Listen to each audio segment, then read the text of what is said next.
Coming up on today's episode, Model Y is spotted in the wild, the X-37B returns after the longest mission ever, and scientists create an internet of brains. Ooh. Spooky Halloween, let's get ludicrous.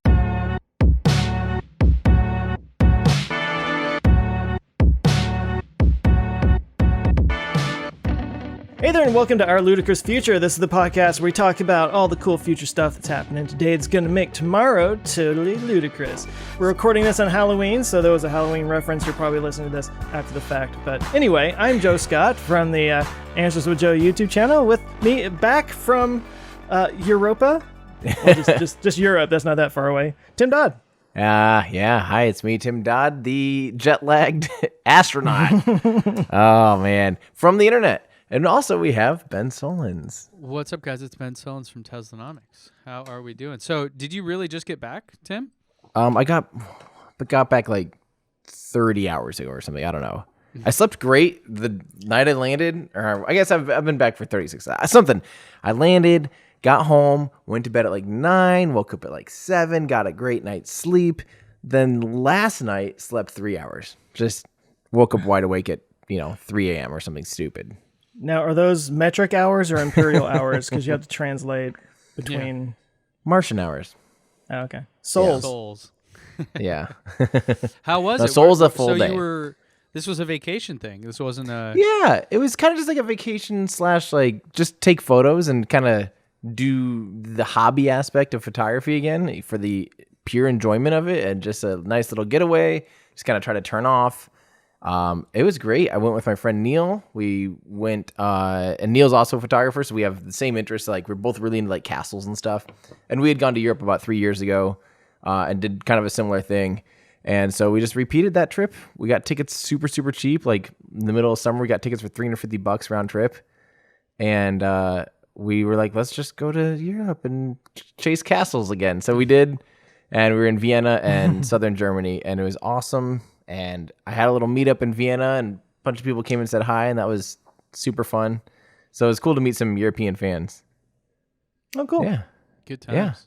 Yeah. It was super Did you fun. stop by the Nürburgring at all? No, that's a long ways away, actually, from where I was. Mm-hmm. It would have been the last trip I went on around to Europe, or two trips ago, would have been, I probably should have gone there, because I've always wanted to go there. I actually really, really, really want to try to go around it someday. That's definitely like a life goal of mine. Anyone else have that life goal? No. Anybody? Come on, Nürburgring. You're talking I'm not that familiar with it. You're talking to two old men. We just want to sit out on our porch and yell at kids running by. There's some nice, like, I think there's hotels and stuff, places you can stay where you can sit out on a porch and yell at the cars as they go by. That I would do. Get off my racetrack! Slow down! Yeah, speed up! Get louder, Tesla! Yeah, seriously. Kids live here. You might, one of the cool things about if you were there, you might actually see some cars that haven't yet been unveiled. That'd be interesting. Like, any examples? Well, like this dash cam footage we have of someone that just spotted the Tesla Model Y in the wild. In Europe? Nope, not in Europe. In California. Okay, I've heard of that place. It's not, California's not in Europe, if you guys aren't familiar. But yeah, so this was a dash cam shot. And the cool thing about it is it showed the Model Y right next to the Model 3. So it gave a sense of, like, a relative sense, because all the other shots have just been like, the Model Y by itself. So here we have them side by side, giving us a really good look at just the, how much bigger it is and all that.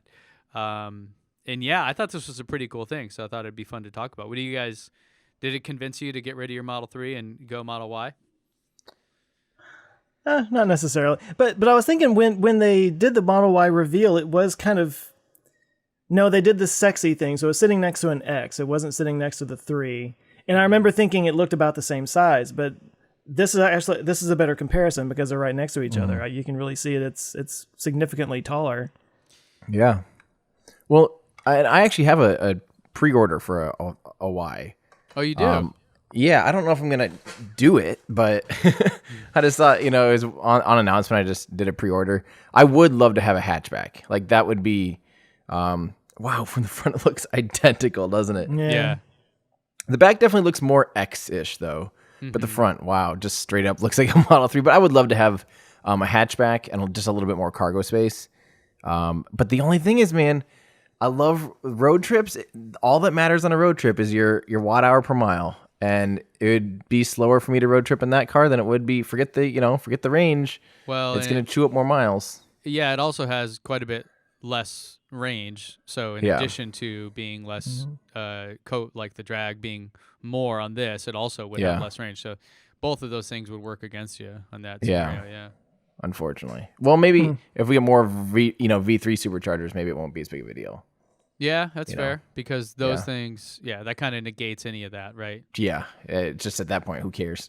Yeah, you're charging up so dang quick. Yep, but no, that's cool. It looks really good on the road. Actually, I really like the rear diffuser, kind of below the bumper. Mm-hmm. It looks really nice. Looks really aggressive. It looks like it's even almost got wider hips than the 3. Yeah, that looks nice. I thought this was pretty cool because. At the unveiling, to me, it felt identical to a Model 3. And now I didn't sit in the back, though. So I noticed sitting higher. But other than that, it was identical to me. It felt like the exact same. So this is a pretty cool shot because this added headroom and then with a hatchback and all that stuff is going to be – I think this is going to be a much – like – a lot of people are going to prefer this over the Model 3 because right now they have a small SUV, the crossover style, which is like the most popular brand or segment. And so I think this is going to be a hit, man. I mean, this is a pretty good side by side comparison. Yeah, no doubt. And no doubt. Go ahead, Joe. No, I just thought it was cool that this guy was just driving down the highway and then he saw this Y and just started following it and it just happened to drive past a Model 3. And he's all in these his other own cars. Tesla. So you can compare it to the 3, you can compare it to a regular sedan. It drives past an SUV at some point, so you can kind of see how it scales up to that. Yep. And and the fact that they're driving a Tesla too, of course, so it's just like Tesla on Tesla on Tesla. California, man.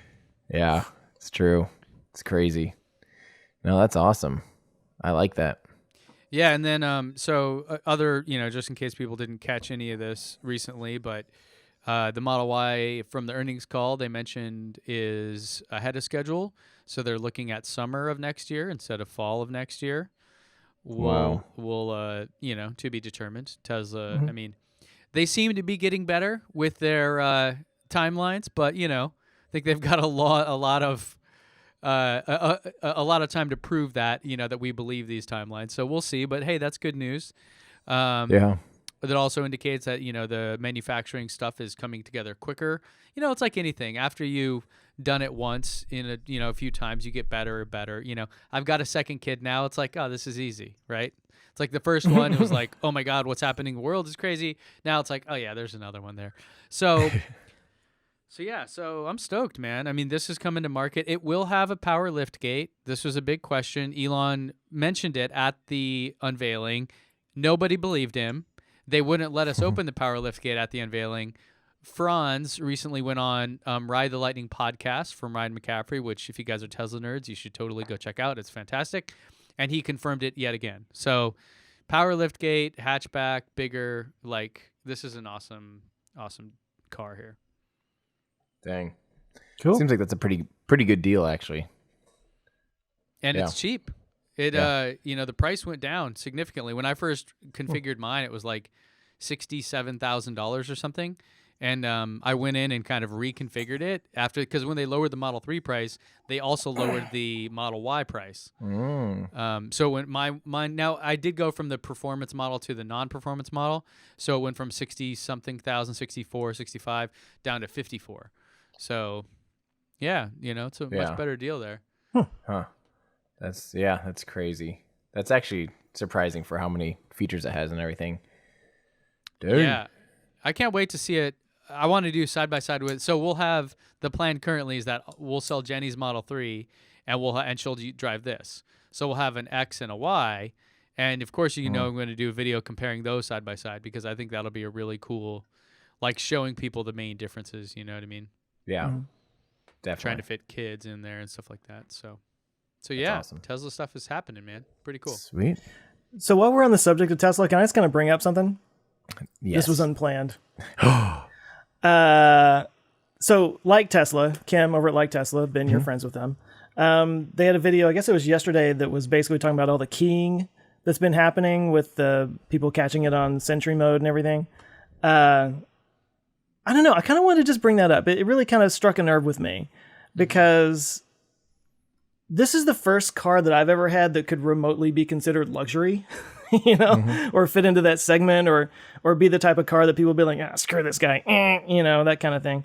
And it really got me wondering, like, why is this happening? Is it happening is it happening just to Teslas, or is it something that happens to all luxury brands just because people, have a thing about rich people or whatever, and they want to... It's just that it's only being caught on Tesla because Tesla has a Sentry mode and the others don't. Like, right? What do you think is happening here? I would guess that the actual rates of like keying is probably similar, You for think? Teslas to non-similar. But there is definitely like a certain hatred of Teslas in particular with like the coal industry and stuff or whatever, and the the diesel trucks and all that. I do not understand why. Like if you work in a coal power plant, technically like a Tesla is one of the few vehicles that can actually run on coal. That's very true. Well, and that's one of the things people complain about with Teslas. Like, it runs on coal, Right. But it also, like especially when these people are driving big, Fords and Chevys, like it's an American-made vehicle. It's American innovation. Like if you're as far as that goes, if that's your, patriot things, I'm gonna key this stupid smart car thing, that's. I don't get it. I do not understand. I don't either. And one of the things that, and I probably should have commented on that video because I didn't see anybody. I was looking through the comments, see anybody brought this up. But like, has anybody, like, they seem to catch all these people because, they get caught on camera and they wind up turning themselves in or they get arrested one way or another. Does anybody actually ask them, like, why did you do this? Like I'm sitting here like, why would somebody do that? Has anybody asked these people why they do it and gotten an answer? I'm guessing the same people that troll. They just want to do something mean. I just want to watch the world burn. And one of the things, so related to that, the only time I've ever, excuse me. Oh no, I know. We're losing as him. soon as I start talking.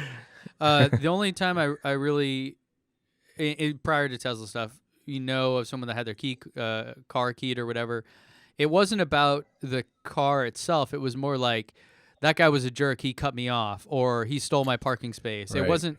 Sure, yeah. It wasn't like, oh, you own that type of a car. It was like, hey, you are a dick or something. Like you're like, pissing me off some way or another. So I wonder if any of this, if all of these cases are just like, hey, I hate Tesla for whatever reason, or if it's like, no, you cut me off, you whatever. Yeah, no, I wonder that too. Like, there might be a story that happened before this that we don't know about. Like the people who record them, of course, say, well, I didn't do anything, and maybe they didn't, or maybe they did and didn't realize it or something, Either way, it's not cool to key somebody's car just because they cut you off or something. Right. I've never done that in my life. I couldn't imagine doing it. Yeah. But no, like one of the videos, a guy like walked past and he grabbed a shopping cart. Oh yeah.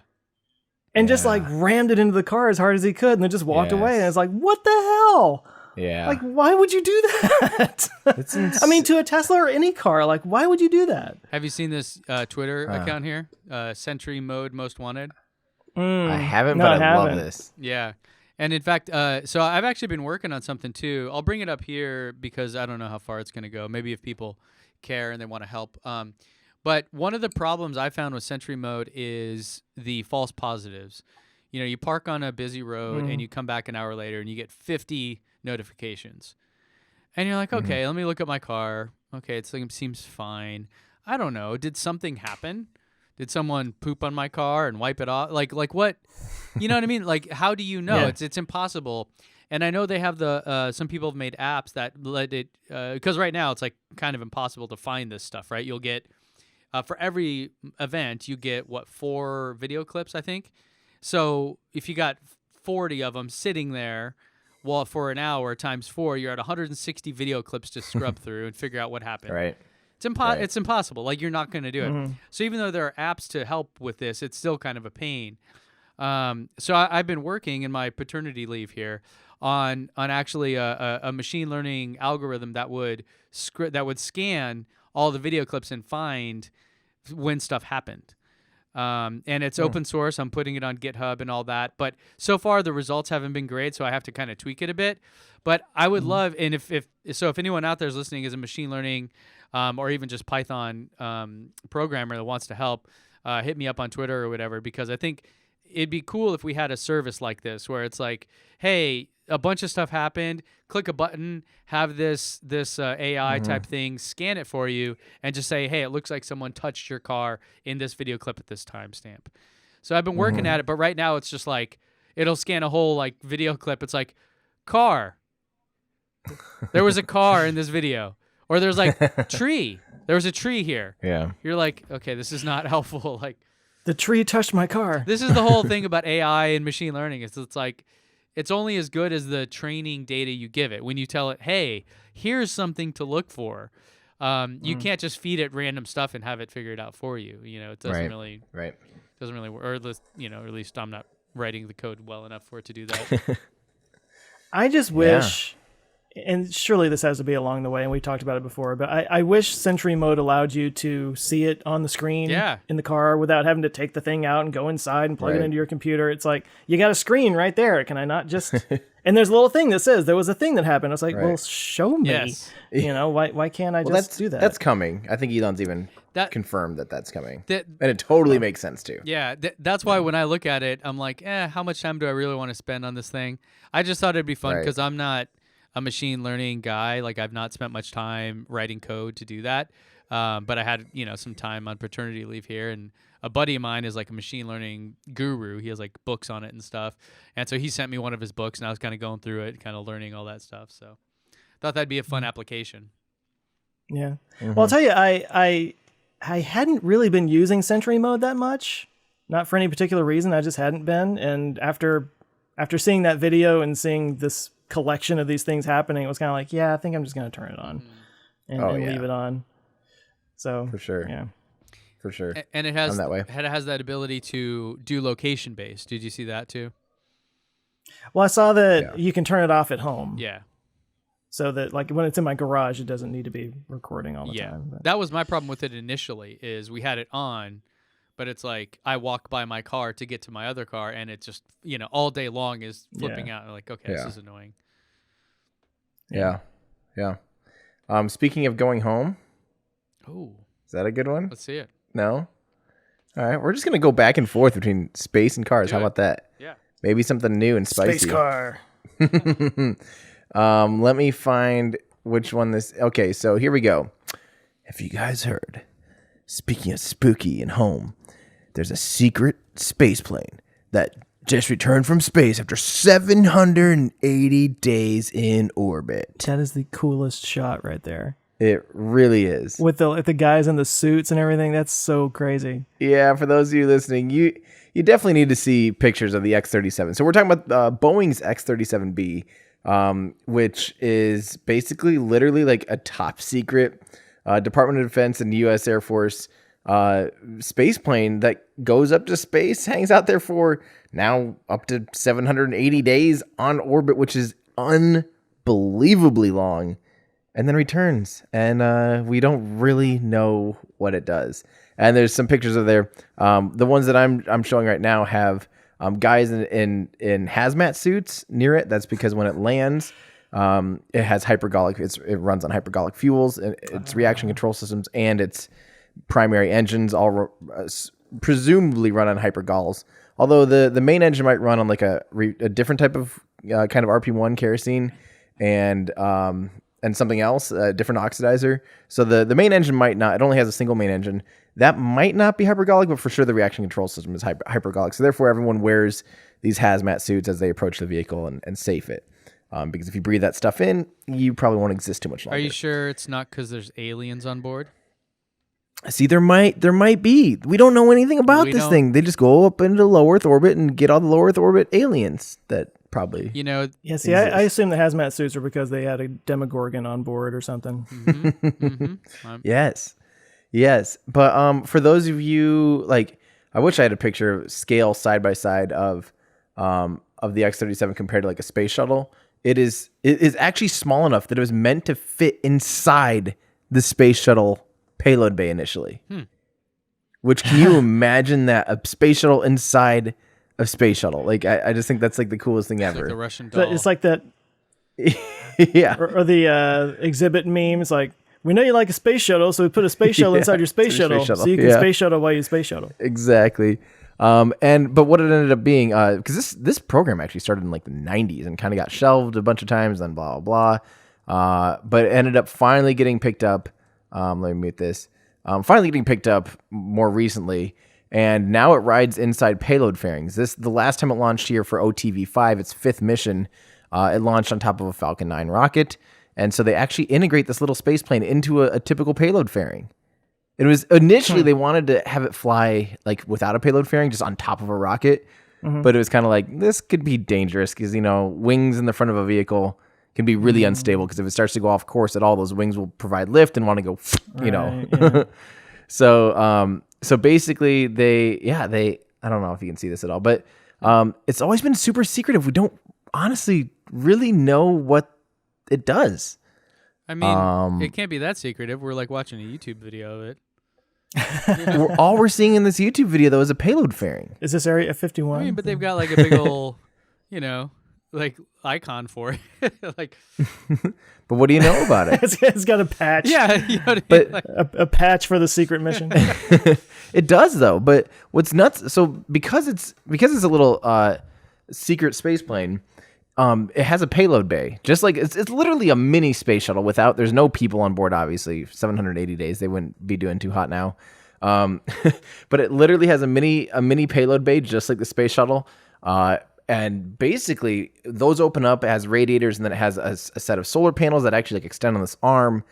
That's about as much as we know. And the main ideas and theories is that it could potentially deploy satellites, but we'd kind of need to know about that. That is still speculated, though, that it may have deployed some satellites. On this mission, we think it tested some ion engines. And in general, maybe testing just like long-term, radiation environments for things that they wouldn't want, like, say, right now, if you wanted to test something long-term in space, you'd send it up to like the International Space Station, right? And if you send it up to the International Space Station, there's international partners on there. So if you have a top secret, say, I don't know, something that you don't really want, say the Russians or someone from, European Union or something, you don't really want their prying eyes looking at your top secret military stuff. This is the only other way to really do long-term testing in space and bring it back down to check it all out, So it's just a platform to do like long-term testing of stuff. But the fact that it lasted 780 days is insane. I think that's already, that's like breaking the records of the total service life of like all the space shuttle missions for, a single orbiter. Like this one mission was longer than all of Columbia or Discovery, Atlantis, like each one of their lives. I don't think any of them broke 2 years total time in orbit. 14 days at a time, by the way. Space shuttle couldn't do more than 14 days. So, even the most flyed, the most flyed space shuttle, I don't think it did more than anywhere near 2 years. So this one mission is like crazy. Are those ceramic tiles, do we know? Or they're not like the little, couture patches that they did on the actual space shuttle, right? They're similar. I think they're a more advanced version, a 90s to 2000s more advanced version of that tile, but it is I believe a reusable tile. So that's pretty cool. Just knowing that it can last that long and not grow brittle in space or anything like that and survive reentry, it's pretty cool. Yeah. I guess this sort of blurs the line between what is a satellite and what is, say, a launch vehicle or something. Yeah.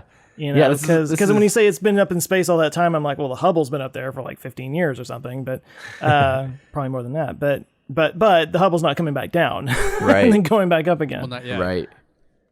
but then it still needs literally an entire rocket. So it's like it's a payload, but it also deploys payloads, but it also, it's weird. Can you imagine it being inside of a space shuttle and then like deploying another space shuttle and then deploying that? It's like the space shuttle giving birth.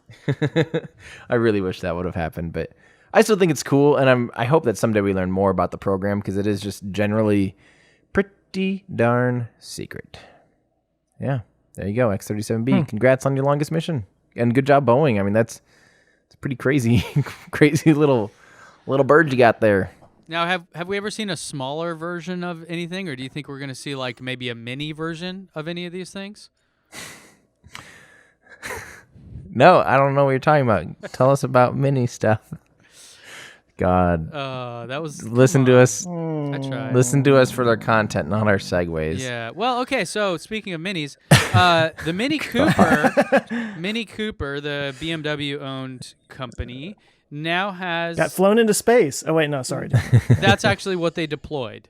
They saw Elon do the thing with the Roadster, and they thought, let's deploy a Mini with the somewhat secret, yet we have photos galore and YouTube videos of Spaceplane.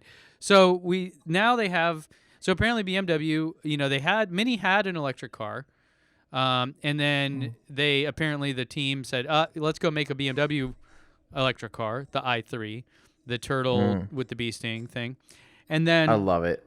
And then now they're back to making a Mini Cooper electric, and I kind of love it because I've always thought this is like the perfect car to become an electric car. Before I knew that, hey, for batteries you need a lot more room, and so small cars actually don't do very well because there's just not enough room to put batteries in them. But reportedly this new electric car is going to start at $29,900 in the U.S. March 2020 is when it'll reportedly be in dealers, so that's just a few months from now. It'll have, I'm going to call it 150 miles of range. It's kind of hard to say because they're using the WLTP standard, and they were saying that it's got between 235 and 270 kilometers on the WLTP standard, which is the one that's more popular in Europe, which is generally 20 to 30% higher than the EPA rating that we get here in the U.S., which even that is higher than what you actually get when you drive it. So I don't know, like who knows? But let's call it 150 miles. It will have DC fast charging up to 50 kilowatts. So for us Tesla owners, that's like, what? How could you survive? But for people that are used to, like, say, a Nissan Leaf or something, that's great. And the battery is surprisingly small, or maybe not surprising. It's 32.6 kilowatt hours. So pretty cool. With incentives, what are some of the headlines like you're seeing here on Clean Technica? It'll be under $20,000 in California and Colorado because we have $2,500 incentive on top of a $7,500 federal incentive. So you'll go from $29,900 to $19,900. There's also shipping and handling taxes, yada, yada, yada. I don't care about any of that. I just think it's cool that, first off, I think this car is beautiful and it's going to be so fun for so many people. And the fact that you can get it at a much more reasonable price, and it'll still be a quality car. Like, Minis are cool. I don't know if you guys have seen them. They're fun and cool. I love Minis, yeah. Yeah, I mean, it's not for everyone, but it's definitely cool. I think it's awesome. This isn't like a piece of junk. This will be a really cool car. 150 miles is still just an in-town car. But honestly, if it's not a Tesla with the supercharger network, it's an in-town car anyways. So it doesn't matter how many miles you have. So I think it's great. I'm pretty stoked on it. What do you guys think? I love it. I love Mini Coopers. I think Mini Coopers are awesome. Look at the interior. I always think the interiors are really cool. They have all the switches and stuff, and it just feels like you're in a fighter jet or something. Mm-hmm. So I've always been a fan. Center dash. Yeah, I love it. I think they're cool. They're fun to drive. Nice peppy little things. My only qualm is, unfortunately, actually with Clean Technica's reporting with the headline of under 20 grand. Did you ever see a single headline of Tesla Model 3 under 30 grand? I don't think I did. Yeah. I never did. Why are people making a big deal about this being quote unquote under 20 grand when it's using the same tax incentives that happened for Tesla? So well, hold on though, because when did the standard range come out? True. Because it may have been already after the $7,500 was gone. I believe it did, actually.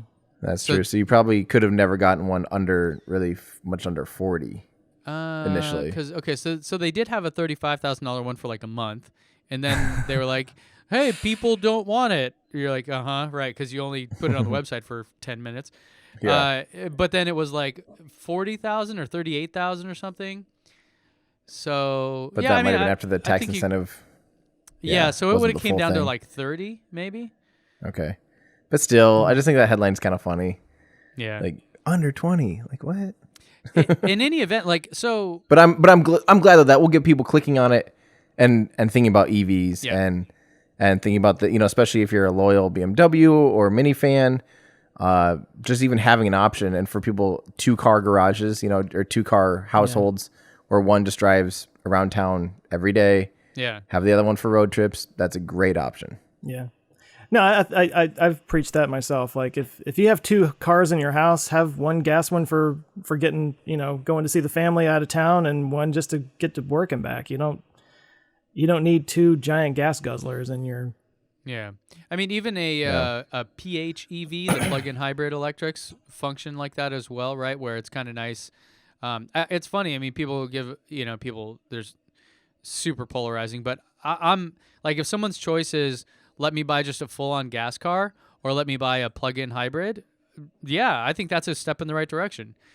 Because for a lot of the time, it'll basically just be the city driving on the battery, and then it'll switch over to gas when you need that. So I think it's kind of a, it's not, it's like, don't, make good the enemy of perfect kind of a thing. Like it's fine. Like it's a better deal. So I think, I mean, you have a point there about that. Yeah. Forgive me if I missed when you might have said this earlier, but did it say what the range was on that Mini? It's up in the air. I'm calling it 150 miles. Oh, okay. It's using the WLTP standard, and they're calling it 235 kilometers, which comes out to like 146 miles or something like that. But they also said that they got up to 270 kilometers on it, so it's somewhere in 235 to 270, which translates to somewhere around 150 miles. But then again, real world conditions, all those things, like who really knows? Yeah. It's good enough for your around town car. Most people aren't going to drive more than that in a day. Yeah. Before I got the Model 3 and I was in that big long waiting period, I came really close because my Jetta was just hanging on by a thread. I was just kind of like ready to just get something else, and I came really close to getting the Fiat 500e. Yeah, super cool. And it was a neat little car. I test drove it, and it had decent pep, like it had that electric pep to it. But it only had like just over 100 miles, maybe. Really? Of I thought it was range. less than that. I may be exaggerating. It may have been like 95 or something, but it was. Yeah. And so, but it was like $9,000. Oh yeah. It was a used one. But that's awesome. But that's why, like, whenever I get people that are like, "Oh, I want an electric car, but I can't afford it," it's like, well, there are technically options out there if you really want to just go electric. There's some things you can do, and I was happy to see the 20,000, even if it's with the incentives and whatnot. But I feel like there's a couple of ceilings that we have to break through. One is range, and the other is price. And if we can break through that price barrier and be able, just to drive around town, I don't need to have that much range, and I can afford a $10,000, $20,000 car or something like that. It kind of greases those wheels too. First gen Nissan Leaf you can find for like $7,000. Yeah, and it's not a great car, but it's electric and it does its job. It's cheap and efficient and functional. Mm-hmm. You know what I mean? You could, if it's between that and say, a normal sedan or small hatchback that gets, even 30 miles to the gallon, with gas prices the way they are right now, that would probably pay itself off in a year or two. Mm-hmm. Well, completely. One thing that's interesting is, Tim, what's the thing called the formula about it? You need more fuel to put the rocket up, which adds more weight, which means you need more fuel. Sikorsky's equation. They're the tyranny of the rocket equation. Yeah. Like we kind of have that in the battery electric vehicle space as well. That's like why the Fiat 500e doesn't have a huge amount of range. Yeah. Like, the car's small and it's light, but where do you put the batteries? Like, in order to make that thing have 300 miles range, it'd be like stacked on top of a fat Lego or something. You know what I mean? It would look goofy as hell. Uh-huh. But so there's kind of that too. That's where I think the Model 3 really is like the perfect sized car, where it's small and nimble and fun and all that, but it's big enough to where you can still have a tremendous amount of range in it.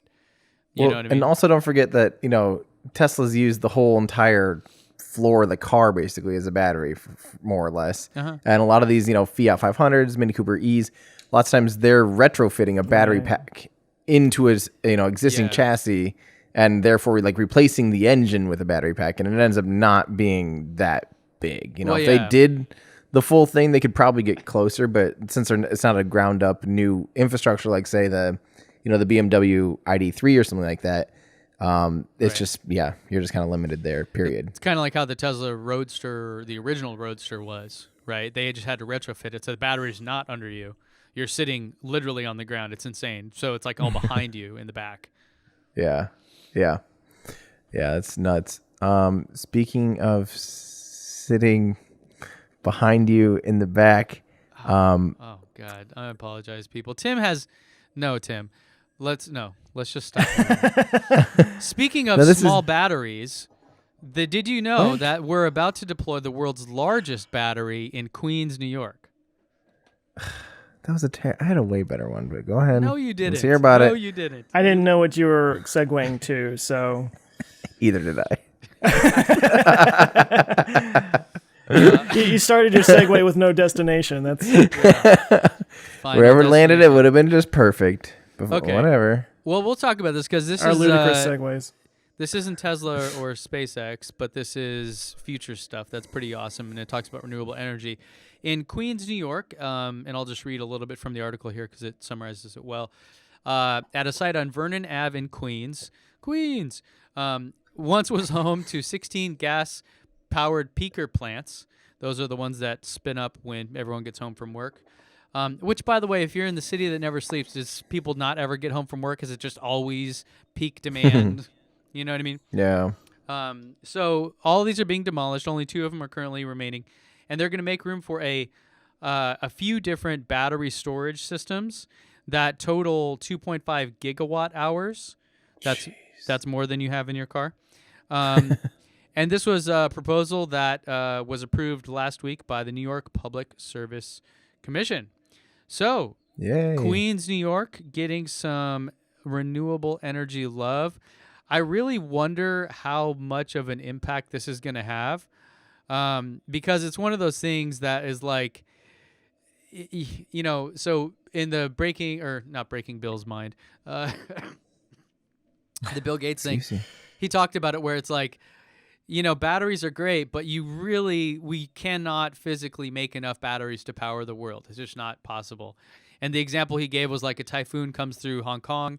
The entire city is without power for a week. There's just no amount of batteries in the world. Like it would take us 100 years or something to actually make enough batteries to do that, to cover that one scenario, much less the rest of the planet. So I'm stoked on this because it replaces those peaker plants, which will save money and it will, make things cleaner. But I still think we need bigger, broader solutions to really kind of move away from all fossil fuels for energy. Yeah. Did it say where this says different battery packs? Did they kind of give any kind of breakdown or rundown on, the manufacturers of all those batteries and stuff? Ravenswood Development is the current one that's going to be doing this, and they have 3 different phases: 129 megawatt hours, 98 megawatt hours, and 89 megawatt hours. The first phase will be completed March 2021, so a year and change. And then once deployed, it says this will meet just over 10% of New York State's goal of 3,000 megawatt hours or 3 gigawatt hours by 2030. So this is a big deal for them. It doesn't say, is this a Tesla thing? Is this a whatever thing? But there's a bunch of different companies that are going to be involved here for sure. That's cool. Speaking of different companies being involved, this is a legit one. So let me try to pull this up here. Okay, so have you guys seen this? If you're listening, what I'm showing you is a lunar ascent stage by Lockheed Martin. And what this is, so last week while I was gone, the IAC, the International Aeronautical Congress, happened in Washington, D.C. this year.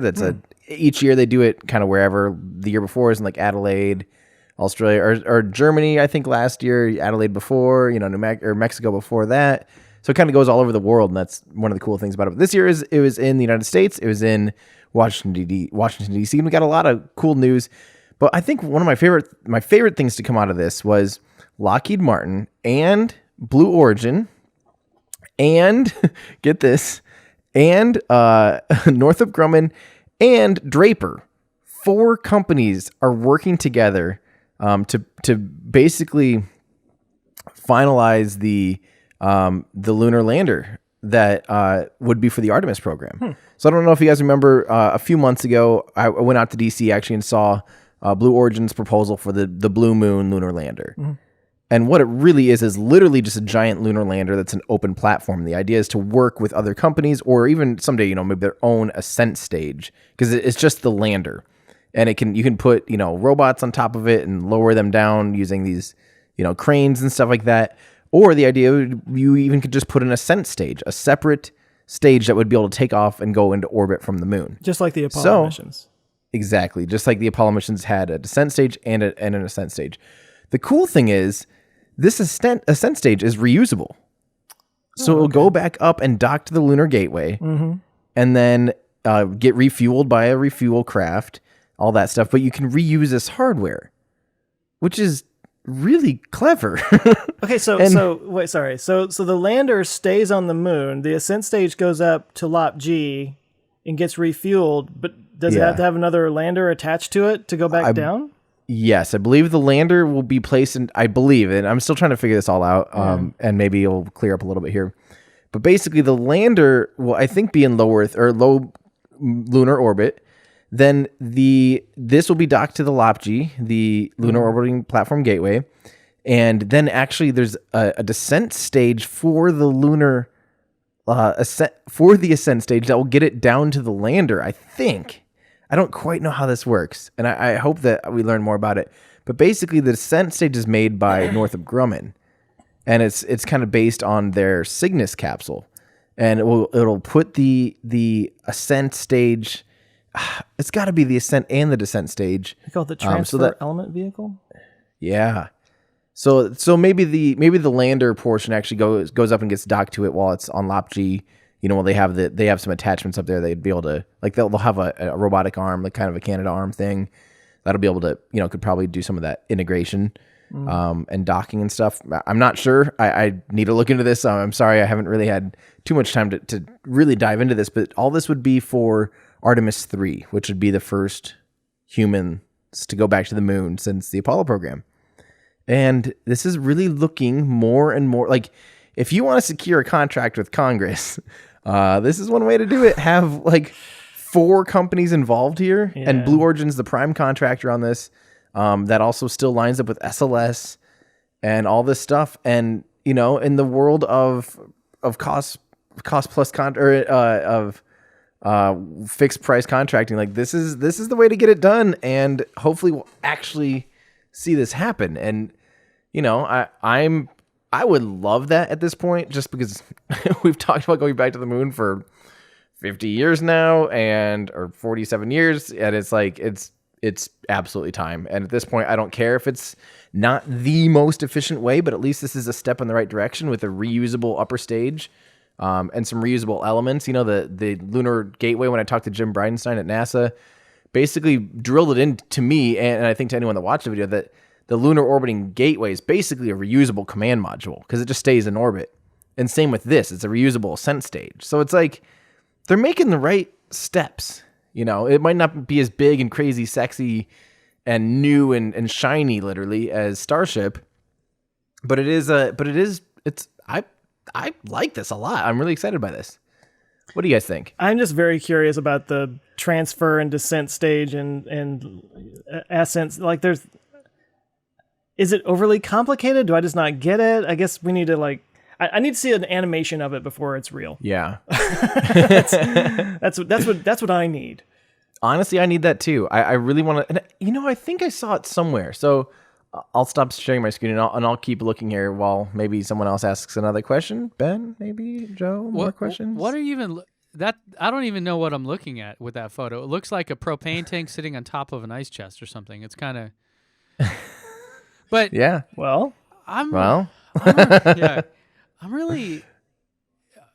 Those 4 companies are actually going to work together. Yeah. Am I weird to be shocked by that?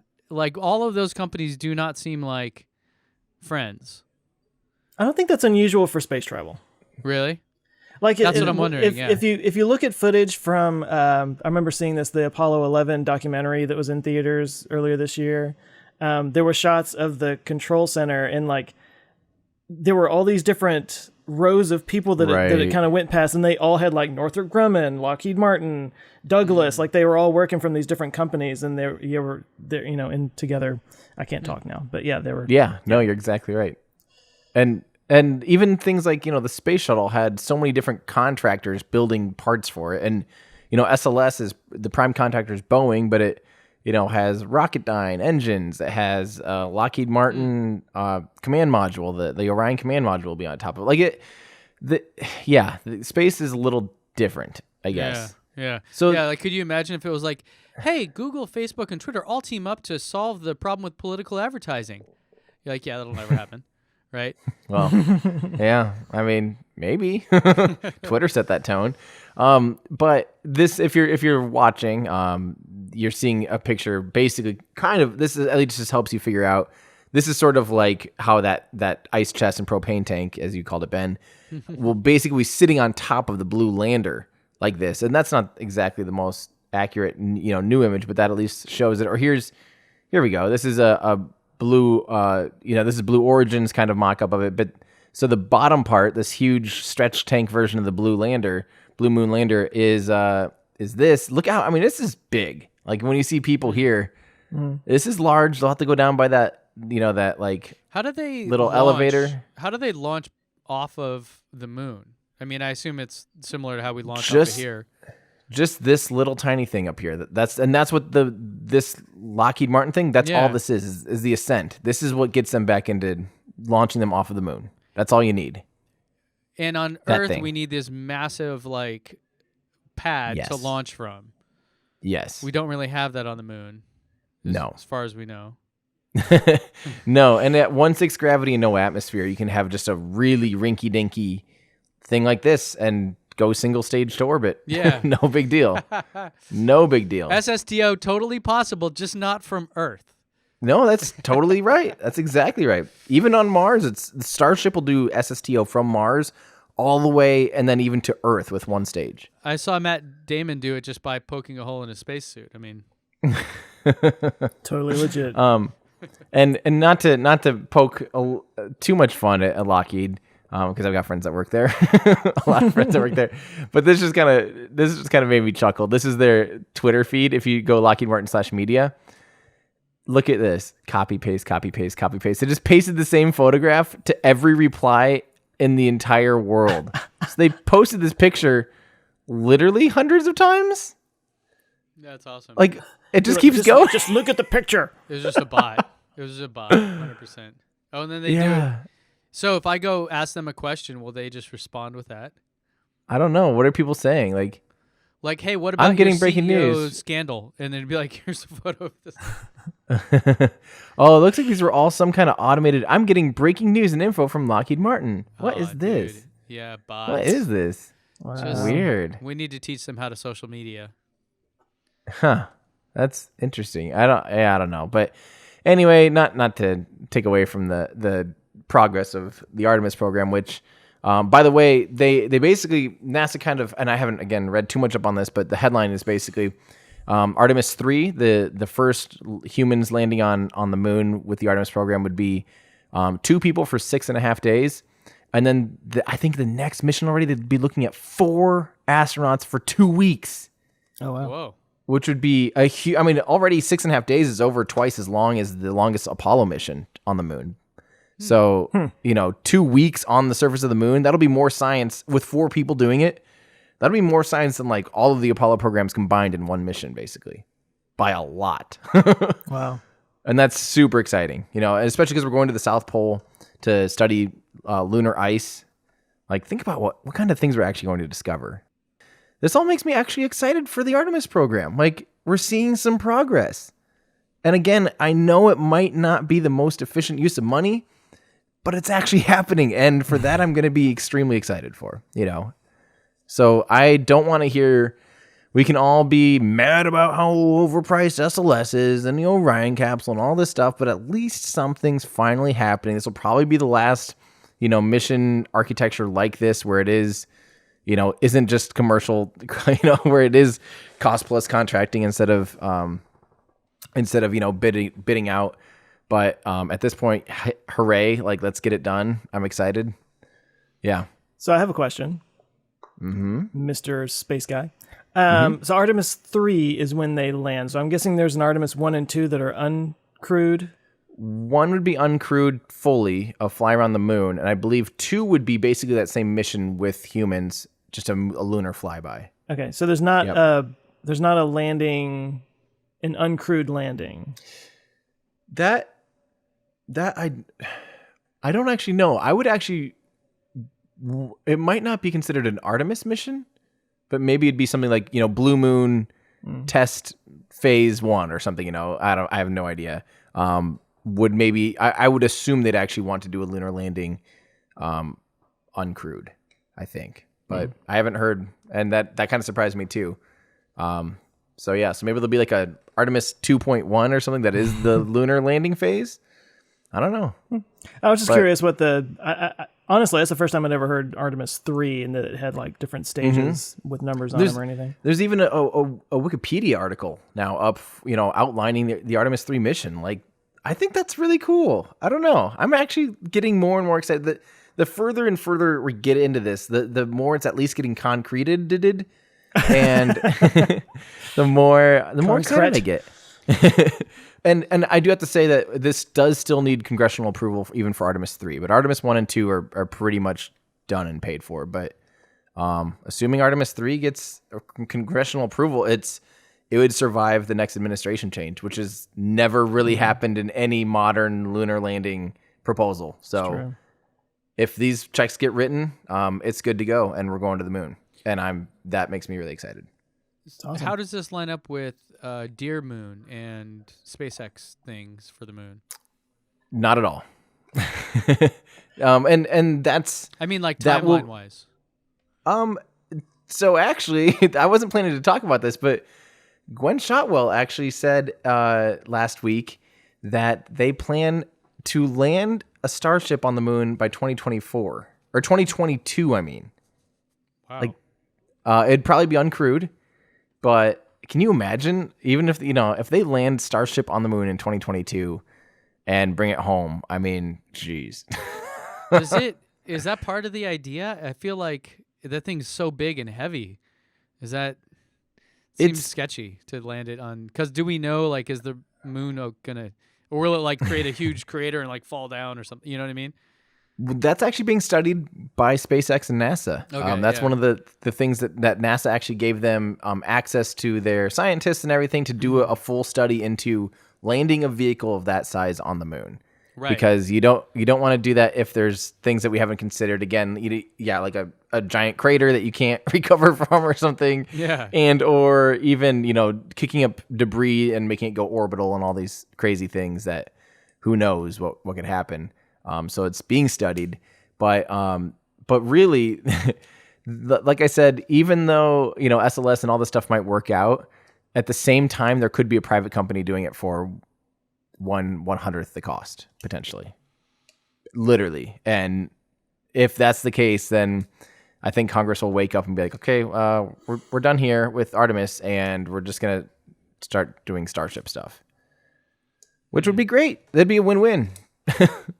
Well, that's why I don't mean to harp on it, but the idea that, there's a lot of assumptions here, but should SpaceX get the Starship to work and to land on the moon and be able to launch from the moon and with all one piece instead of having all these different pieces that you have to leave a lander on the moon every single time you go down there, like it's going to get kind of junked up after a while, like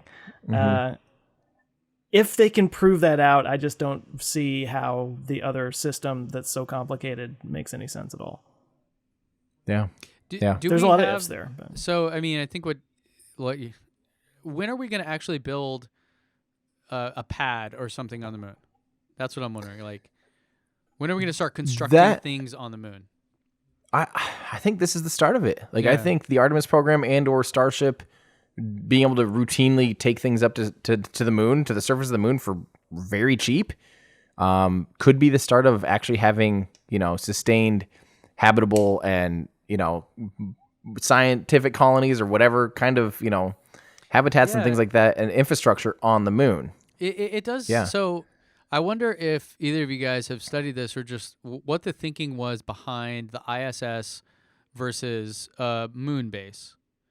Because it does seem like the moon, like you don't have to worry about staying in orbit on the moon. Like you're fine, right? That like there's probably a lot of things that you don't have to worry about if you're on the moon, and then other things maybe that you do. I don't know. Like the biggest thing is getting stuff to and from the moon takes a Saturn V vehicle, Saturn V size launch vehicle to get even a tiny little thing on the moon. Compared to, building something in low Earth orbit as the size of the International Space Station, that would have taken, we'll say, 10 times the amount of launches to get something of that scale onto the surface of the moon. So just feasibility, and the whole point of the International Space Station was really, and is, to study, things in microgravity, to study long-term habitability of humans in space, the effects of zero-G, the effects, all these things that are really, the ISS is really training us not only for Earth science, because a lot of it is like literally growing cells in zero-G and seeing how cancer cells grow or seeing how blah, blah, blah, plants and photosynthesis, all these weird things that you just literally can't study on Earth. That's half of it. But the other half is like literally learning how we're going to get to Mars and like what, long-term radiation, long-term zero-G, long-term bone density, eye socket stuff or whatever, like... that's what the ISS is for. It probably, in my opinion, unfortunately, probably should have only lasted like 10 years. And then it just kind of became like we don't really have much else to do right now, so they just kind of had to keep funding it and pushing for it. But we're finally getting maybe, LOP-G will be, or the Lunar Orbiting Gateway will be the first step beyond the International Space Station for the first time in almost 20 years. Mm-hmm. Yeah. No, that's what always gets me. It's like, I know that the International Space Station is the most expensive human-made object of all time or something like that. But at the same time, I'm like, we only have one space. Like, why can't we have more than one? Like, we kind of forget that you could do another space station. You don't just have to do one. Like, why can't we do one? Why can't we do one? I kind of resent that, though, because that's like, where it's like, yeah, we don't need that old house. Let's just build a new house down the street, and then fast forward 10 years, I don't want to renovate that house. Let's go build another new house, and then eventually you have Phoenix, and this is just how the town we need Phoenix in space. That's what's happening if you keep building. Like, you know what, let's not renovate that one, it's too much work. I just want something new. It's like, no, fix it, make it better, come on. Hey, I found a really good kind of thing. Where did they get this? Sorry, I should have had this pulled up beforehand, and I actually had it in my browser, but I wasn't really looking at it too much. I didn't realize that it had this. And again, I apologize that I am sleep deprived and incapable of reading and doing things right now. Not an excuse. But basically, this is what we're looking at. Our second has a NASA thing that NASA showed of the phase 1 and phase 2. So to get to the moon by 2024, it includes commercial landing partners, basically landing things on the moon in 2020 already, which would be nuts. More landings in 2021, getting a rover to the surface in 2023. So I think by this point, there'll be a lot of practice with lunar landers, including, I don't know if all these would be Blue Origin's lunar lander, but I'm guessing at least one of these would be, the blue moon or whatever commercial lunar lander gets chosen, because that's not secured yet either, by the way. Not 100%, but it's pretty much a shoo-in since now it has 4 commercial partners involved in it. I don't know who else is gonna, besides SpaceX, but SpaceX doesn't really fit into the whole Artemis thing because they're kind of doing their own thing. It's like you wouldn't really dock Starship to the gateway. It's like bigger than the gateway. There's almost no point in docking to it, so it doesn't quite fit into NASA's current plan. So most likely it'll be as we've been talking about it with Lockheed and Boeing Lockheed and Blue Origin, and yeah. I think that's cool though.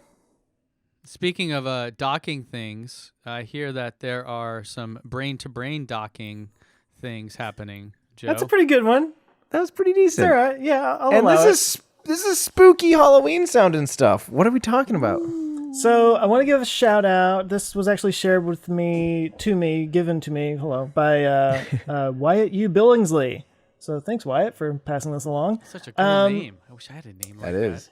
I know, right? Sounds like if they Wyatt. don't live in Wyoming or something. It's like if the kid from A Christmas Story became Wyatt Earp. I don't know. Whatever. Nobody? Okay. So, Nope. okay. So this is on Scientific American. I have not had a chance to fully digest this, but I'm just going to kind of go over some of the high points here, which are kind of nuts. Basically, these doctors were able to connect people's brains directly. And not even by like a Neuralink kind of thing, like with implants into the brain, just through a what is it? The electroencephalogram, the cap. They're able to do it like this. So let me explain exactly what they did here. Oh, this sounds spooky already. So they did connect rat brains before they did this, and were able to network them and create what they call an organic computer with living brains tethered together as if they were microprocessors. And the animals in this network learned to synchronize the electrical activity of their nerve cells to the exact same extent as those in a single brain. What? I mean, just let that hang in the air for a second, all right? What? It said the networked brains were tested for things such as their ability to discriminate between two different patterns of electrical stimuli, and they routinely outperformed individual animals. So basically, these networked rats were smarter than a normal rat. Oh, God. Do you want Planet of the Apes? Because this is how you get Planet of the Apes. Planet of the Rats. Planet of the Rats. I apologize now for the traps I put in my yard for you guys. Right. I for one, welcome our rat overlords. Electroencephalographs. That's what they were doing. Okay, so basically what they did was they had two people doing like a Tetris style game where they had to like arrange blocks and you have to like rotate them to make them fit into certain places. You know how Tetris works. But what they did basically was they had, according to this anyway, they had these two guys or people, I don't know if they were guys, but they had the brain caps on and they were watching a Tetris game unfold. But a third person who could not see the Tetris game was the one in charge of rotating it and moving around where it needed to be. And these other two people were able to send this information to the third person and have the third person move the blocks where they needed to be so that they landed where they were supposed to. No way. Yeah. So he didn't even know why he was doing it. He just got the signal, rotate the block. Okay, rotate it again. Okay, now move it to the left, and was able to do that. Oh, God. How was he controlling the game? With a controller? I'm guessing. I don't think it actually says. No, he wasn't like doing it with his mind or anything. Oh, I think he For was just now. like he wasn't right. No, he was just in charge of of moving it around. That's probably already been done. I saw a thing at CES last year that was nuts, where these guys controlled drones with their brain. Yeah, Which was like a wild thing. Yeah. So I mean, I guess technically they could have done it like that if they wanted to, but I think they were just kind of like testing out this this type of communication. So they called it BrainNet. It says overall 5 groups of individuals were tested using this network, and on average they achieved greater than 80% accuracy in completing the task. So so it's not like you got like two psychics together and it worked because they're psychic, but it was like just random, like us 3 nerds could do this and it would work. Yeah. So it went further. It says that in order to escalate the challenge, they sometimes added noise to the signal sent by one of the senders. Faced with conflicting or ambiguous directions, the receivers quickly learned to identify and follow the instructions of the more accurate sender. So wait, this goes on. Actually, I'm only like this is like the first half of the article. I really haven't had a chance to dive into the rest of it, but I just kind of wanted to put that out there. I don't know. That's spooky. What are we gonna do with this? Like, what kind of military thing is going to be done with this? Basically, first and foremost, like, you know. So imagine if these sort of signals could be sent into somebody's brain without the use of a cap, through some kind of signal, a radio signal, or something like that. And They're controlling our brains. Tinfoil hats are going to be a hottest seller. Professor X, man, this is some X-Men stuff right here. You know what's ironic is I'm actually working on a script that's not going to come out for a while, but on MK Ultra, the CIA mind control program. Yeah. And they actually that were working on 60s stuff or like something? that. 50s. 50s, yeah. Well, actually 50s and 60s. I think it dissolved in the early And isn't 70s. this where LSD came from? I don't know if that's where it came from, but they used a lot of it. Oh, okay. Yeah, I thought they created it for that thing. Maybe that's that. I don't know about that. I can neither confirm nor deny that. Uh-huh. I do not know. But. This is insane. Like, this is our ludicrous future. That's the most our ludicrous future thing I think we've ever talked about. I mean, so if you can do it wirelessly, like forget. Okay, let's say you still need a cap or you still need something, but you don't have to be like physically wired together. Oh, that's so dangerous. That's so dangerous.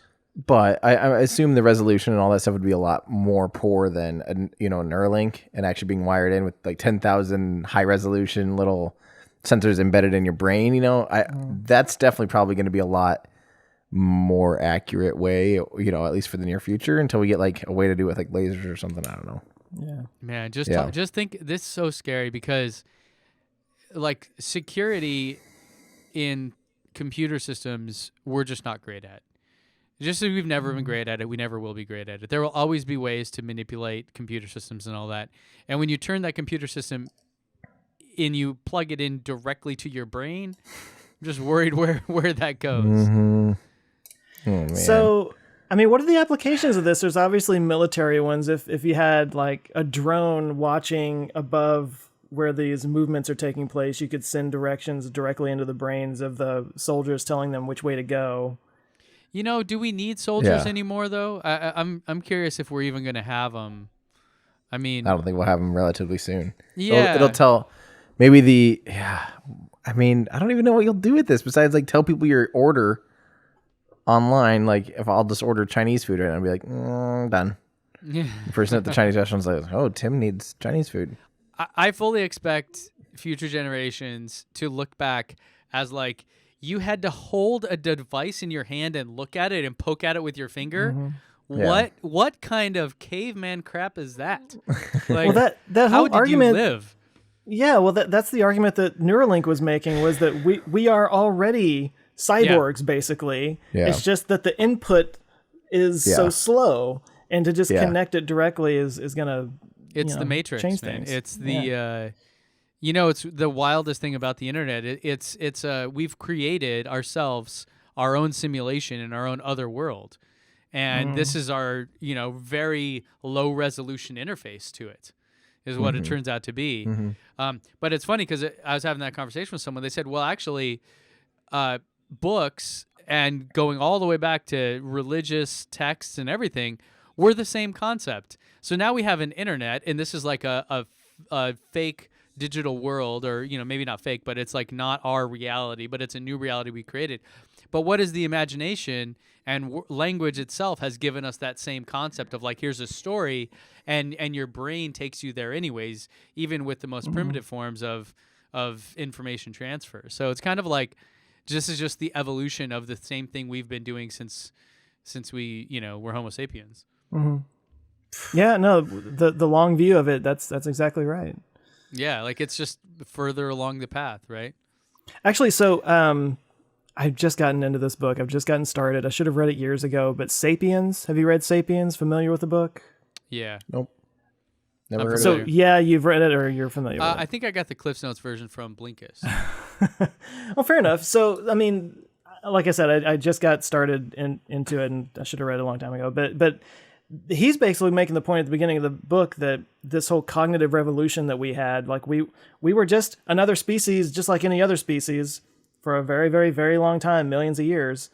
And then at some point we learned how to draw things on cave walls that represented other things. We learned how to symbolize things in ways that, we were able to pass information on, not just from one person to another, but through time.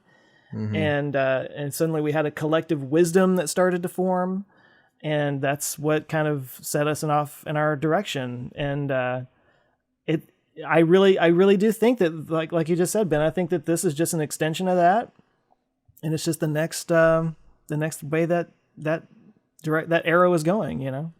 Yeah. How far does it go before it ends? Well, You know, that's our ludicrous future, isn't it? We don't know.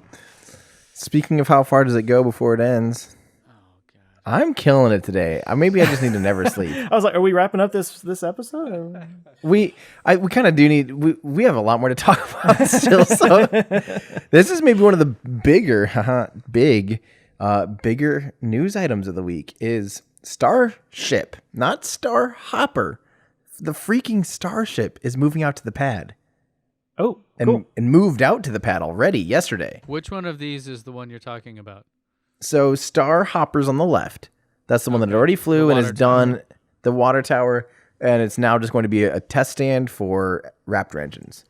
And then, we're looking at. I should totally mention my friends at South Padre Island. You know, on Twitter at Space Padre Isle, ISLE.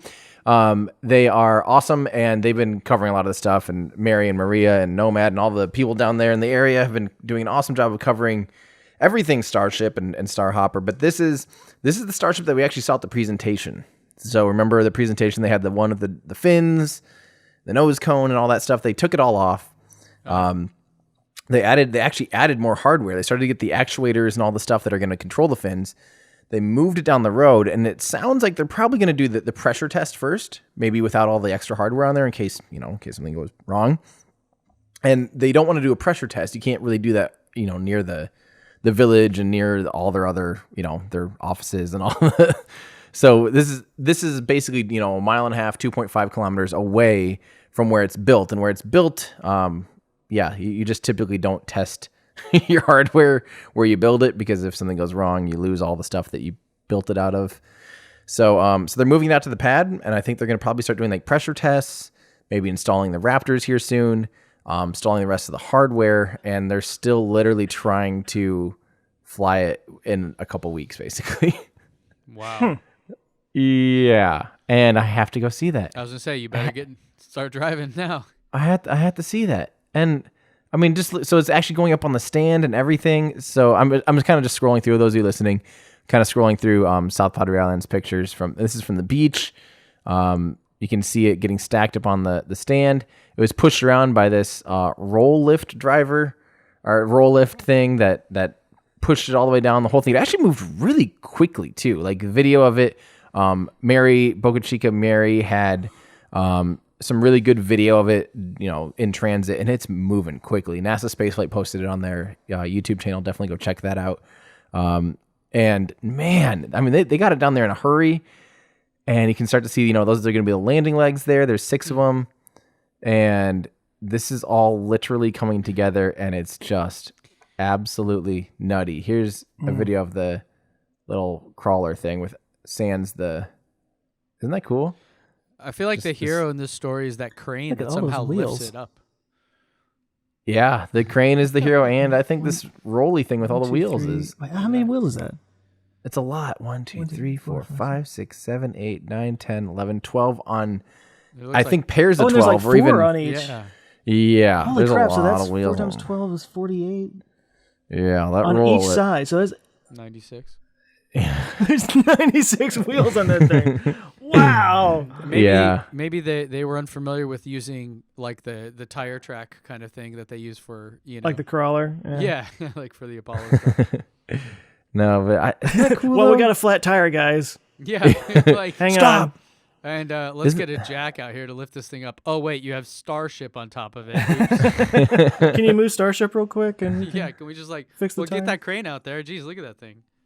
Isn't that just unbelievable, though? So I'm wondering, and I don't know if you know this or not, Tim, but it looks like they took the fairings off. Hello, sloth. They took the fairings off of it. It's just the stack there. Do you think they're going to test it like that, or are they going to put that stuff back on? I mean, does that even matter for this 20K? So, for the 20K, it will definitely have the nose cone, because the nose cone has the avionics, the batteries that power the all the actuators and all the body flaps and everything. And the nose cone is very, very actually important on this. I'm guessing though, like I said, I think they'll probably do the pressure test with just the tank, fill it up, make sure it doesn't blow up, make sure the welds are good and everything like that. Do a pressure, cryo pressure test, and then start installing hardware on the thing again, and get it ready and then fly the dumb thing. It's just insane. It's so nuts. And so the first flight is a 20-meter hop, did you say, Joe? 20 kilometers, isn't it? Oh, 20 kilometers. 65,000 foot. This is the one that's going to be, this will be the most ambitious and terrifying test flight of all time, because what this thing will do, not only remember how close rumors are that, Star Hopper was only seconds away from basically the engine totally shutting off or something and potentially falling out of the sky. Like that was something that a lot of people had kind of talked about. I don't know. I don't know if that's a true rumor, but regardless, Raptor is a relatively new engine. This will have 3 Raptors. It's going to need all 3 to take off, really.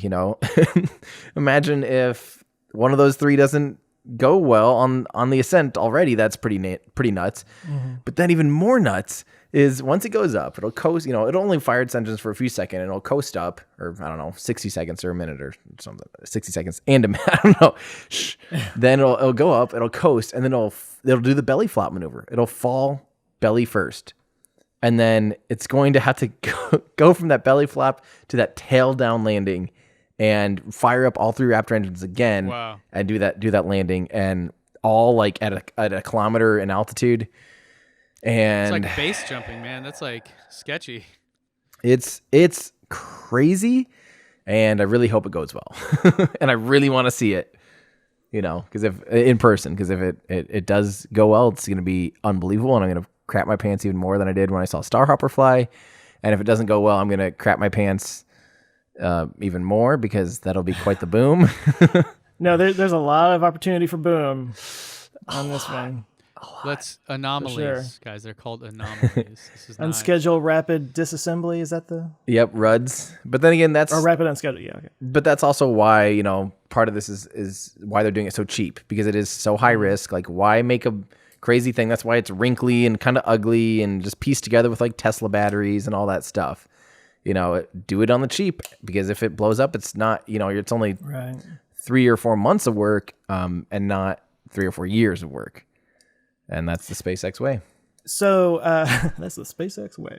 So when the Starhopper thing went up, you mentioned this a second ago, and I remember this is actually a good point. I'm curious about this. So as it was coming down, just about to land, mm-hmm. it changed color. Like the flame got all red and orange, and something flew off of it and stuff. So it's yeah. So that wasn't supposed to happen. No. Right? I mean, without spreading any rumors, for sure a COPV was not supposed to fly off. 100%. We can definitively say that. And then most things that I've heard and read is basically the change in color was a rapid change in fuel to oxidizer ratio, and totally, and which would mean that something was going awry relatively quickly. Or maybe not relatively quickly, but definitely getting outside of that nice, pretty blue flame that it's really intended to have. But it landed. And off the record, even though it's on the record because I'm talking about it, there was there was that guy that got arrested. I don't know if we didn't really talk about that. He went up and took pictures. The fence blew over the day of or after the event, and this guy walked up, clearly just walking on the property. Oh God. Fire alarm. Maybe that's the fire alarm you're talking about? Yeah, maybe that was my stop talking about this alarm. They're listening. They are listening. You got an actual woo-woo alarm.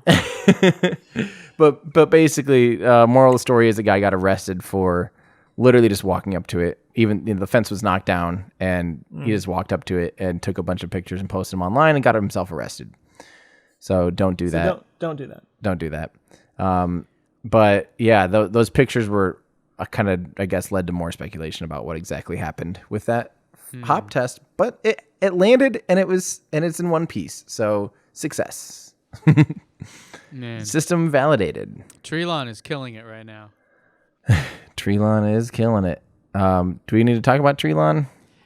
I think this is worth mentioning that Team We're up to Trees 10 is million now, happening, all right. and this is a YouTube thing. If you guys haven't heard, I'm sure you have by now, that everyone is trying to help get trees planted, and by supporting at teamtrees.org. And of course, Treelon Musk is the the number 2 He's number donor 2 currently. Yeah. Behind Toby Lutke, the founder, I think, of Shopify. Yep. Oh, okay. Yeah. I was wondering who that was. Yep. Yeah. So Crazy. Kind of crazy. Pretty stoked Elon was able to donate here. I think, Joe, you talked about it in your video. I think it was included? after watching my video that he did that. Yeah, pretty much. Pretty sure. So this is awesome. Did you guys donate? I know, Joe, you did a video. I've not done any videos in 3 weeks, so I don't know. Yeah, I donated. Not a lot, but some. Not a million. Oh, there you are, Jack 150,000. Dorsey did twice? Oh. Wow. Or did someone else type their name in as Jack Dorsey? I don't know. 2 Well, days later? that Who one knows? is from this morning. That's Wow. from today, Wow. as we're recording this. I have not yet, because I'm planning to do a video. I found out about this 3 days before I left town, so I wasn't going to whip up. And I'm working on that rocket pollution video, which will be a really good one for Team Tree. So I do plan to do a Team Tree video, and when I do that, I will do my donation, and that'll be how I contribute. And I'm really excited about this. I think at least it's like something cool people are working on. I mean, I know by the math, like 20 million trees is like 0.00001% of our trees or whatever, but like a step in the right direction, get people talking, get people thinking, do something positive. Trees are always good. I like trees. It's a message, right? It's It's a really what message. it is. It's saying, it's not just, we are the children kind of song, right? It's like, this is we're putting money towards this to show the resources. value of it. So, Well, and of course, so yeah, I did do a video.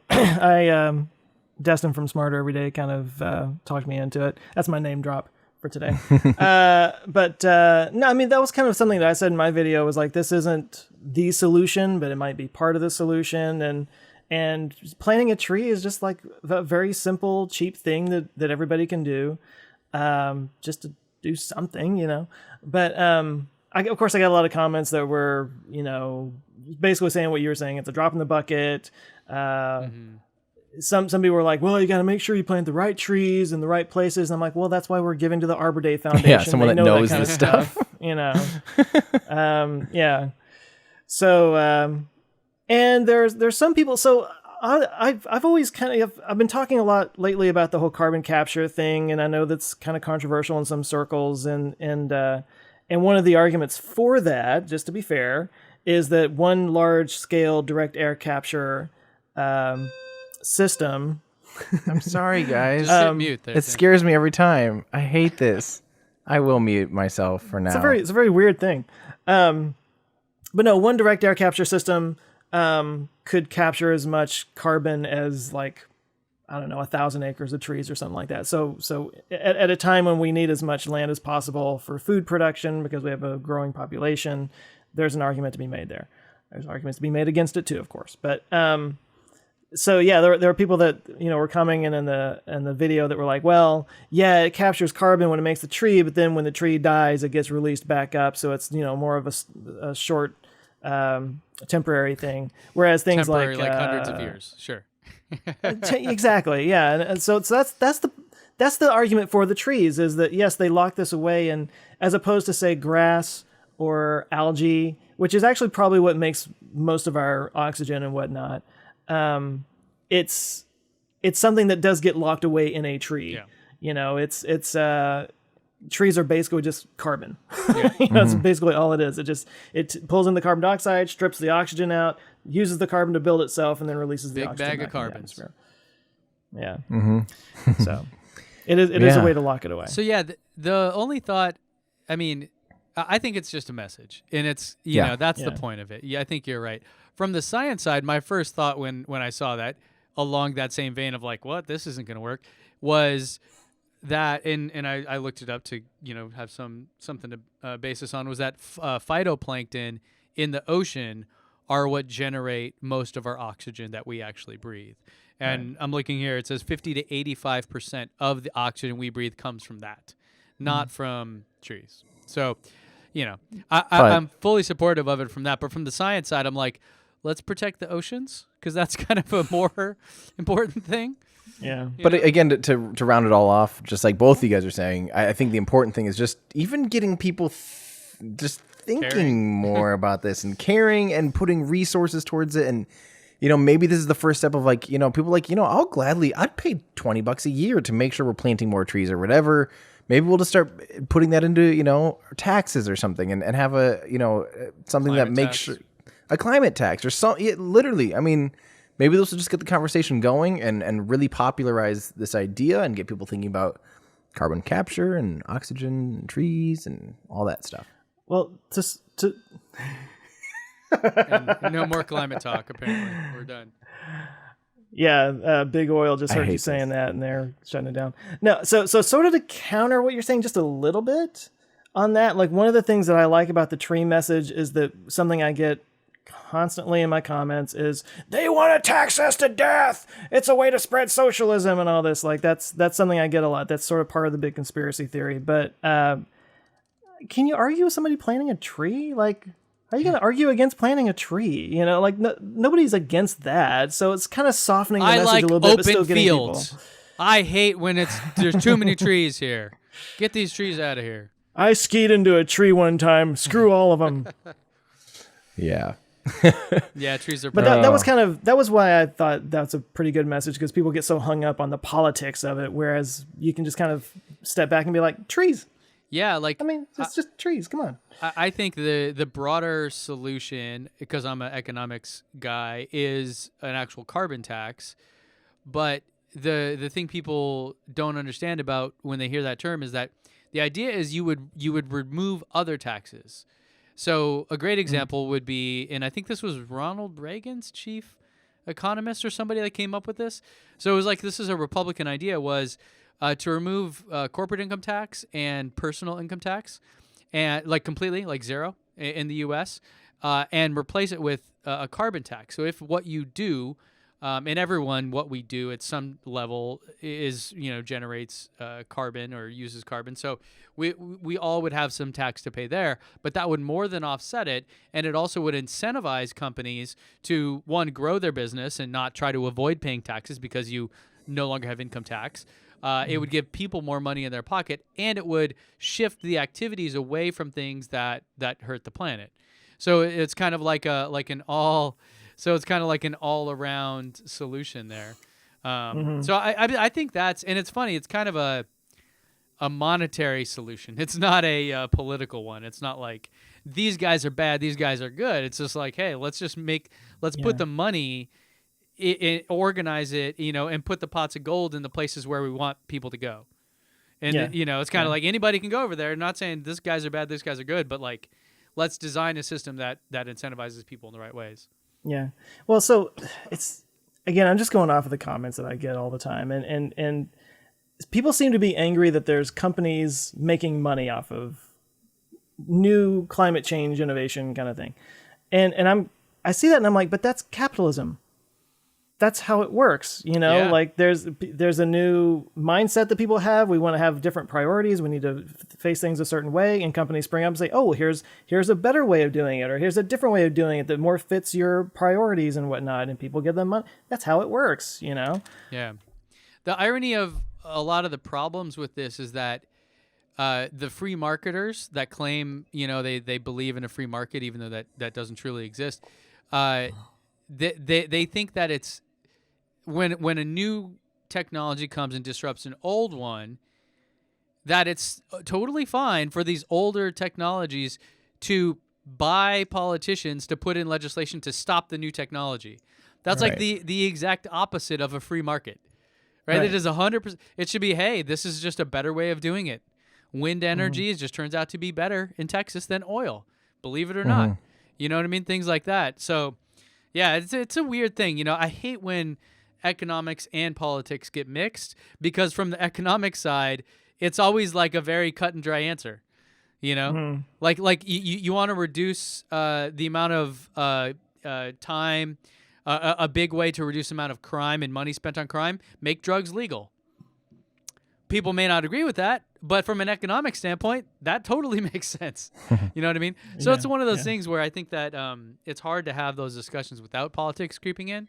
But if we could, I think we could make a lot of progress. And there's some people on the right that approach it from an economics angle and talk about how sustainable energy and green tech is better economically in the long run. And in fact, the mayor in Georgetown, Texas, which is where my in-laws live, he's a Republican, and he switched the entire city to renewable energy. I think through wind farms, and it may be like carbon offsets or whatever. However they did it, they set it up that way. Pickens. Well, that's not his name, but yeah, same idea. Right. And their bills went down. And their power went down. And I bet you, I can guarantee that people's opinions suddenly shifted. All of a sudden, when you got more money in your pocket, you're doing better. All those whatever ideals and ideologies, things you held on to that you were so against, now that you're living fat and happy, yeah, I can live with those. We're all sellouts at some level. We all are. We're all human. Well, I can't speak to that. I will say that it's a very red part of the world down there, and I mean during election season, it's just nothing but Republican banners everywhere. But I would love. But that's my point. Is like you can have both. You can have a right-leaning economic worldview that still works in tandem with green and sustainable energy and stuff. Yep. And that's, forget whether or not people, quote unquote, believe in climate change. If the net outcome is that you have cheaper electricity and new economies booming and new business startups and cleaner air, right. Oops, we accidentally did a bunch of good. Yeah. And everyone's happy except for the people that were curmudgeons and lobbying against, they didn't want their oil refinery plant to shut down. See, and that's exactly what I'm saying. So yeah, what I believe is the right answer here isn't to say, hey, that's illegal, don't do that because that's bad. Which at some level you need that. There needs to be some guardrails structure on what companies can do to the environment to make money. But more so, the better way, I think, to make progress is to incentivize the right kind of behavior, not to penalize the wrong kind of behavior. Because when you do that, especially then is when the politics it's right in your face. Oh, a Democrat proposed this. Boom. I hate it. Right? Like, even if it's the right answer, or a Republican wants to do this. Oh, boom, I hate it because I'm this. Like, so I think if you can just say, hey, forget all that. Look, this is going to lead to a better economic future. And no matter what you believe, we all like being fat and rich and happy. We just do. So let's all just focus on that and forget all this other nonsense. And I think we would make progress a lot quicker. And I'm really sick of how divided we are as a nation. Like, I don't think we've ever been this polarized, at least not in my lifetime, where it's like people just hate another viewpoint just because it's like what their viewpoint doesn't, like, it's like, oh, I'm this team or I'm that team. Like, we didn't used to be that way. I feel like, and this is, again, not trying to speak politically, just like even on a personal level. And some of it might even be like social media and stuff like that has made it really divisive. And really like this side or that side. But I think that honestly, we're not supposed to be that way. Like as a nation or as a world even, we're supposed to be more agreeing on things together and finding middle ground. And yet like we're getting more and more and more divided. And it's just is really, really scary. So, well, I'll be the armchair historian that will talk about the Civil War. Yeah. And how we are probably more divided than. That's true. And I think there's actually an argument to be made that the way our country, we're talking very America right now, so sorry all the foreigners that might be listening. But I think the United States is an aberration in a way. Most places around the world are more tribal.